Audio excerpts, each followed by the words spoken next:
Oh, selling a home in the winter. This is good. As you get ready to sell your house, add these items to your to-do list. A real estate professional will provide other helpful tips based on our specific situation. Chris, I think we should do is challenge ourselves to add to this. So in a nutshell, it says, make it inviting, show it's cared for, and boost curb appeal are the kind of the highlight level themes. Some of the things to make your house inviting, Chris: open your blinds, curtains, and let the light in. Those first ones, I totally agree with. 100%. Natural light is the biggest thing. I think light bulbs enhance that. Oh, just like that. Look at that. Natural light, got it. Good light bulbs, Andy, are another big thing that can enhance that natural light. Take down personal shrines to yourself as a former football star. Chris Rooney was number 3. Not happening. That stays up all the time. I mean, there's Check one little trophy, 3rd place in PLAY. Well, what do you think about depersonalizing the house? Because I just had this happen where most towns, even though they're big towns in the Twin Cities, but they're small towns, right? So you have that situation where, they're on the basketball team, the football team, the wrestling, whatever, right? It creates that, we're buying their house versus, hey, this is our new home. A lot of people are curious creatures. I don't think it's a bad thing to leave up some identity in the house, but I don't want to overdo it where it's a shrine. Like I laugh about, like, my neighbors when I was growing up, you'd walk up the stairs and they had all their kids from 1st grade all the way to 12th grade. Granted, cool. But, it's also like little trinkets and stuff. So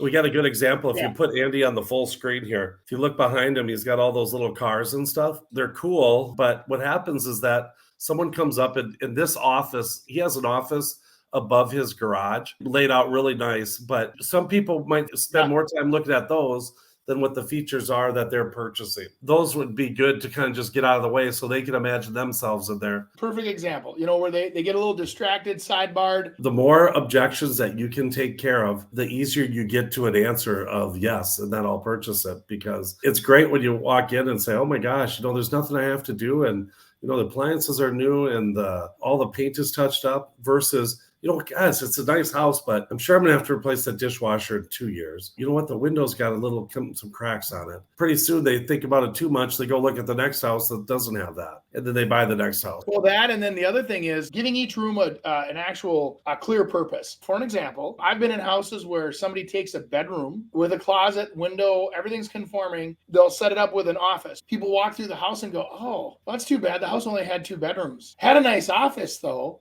upstairs.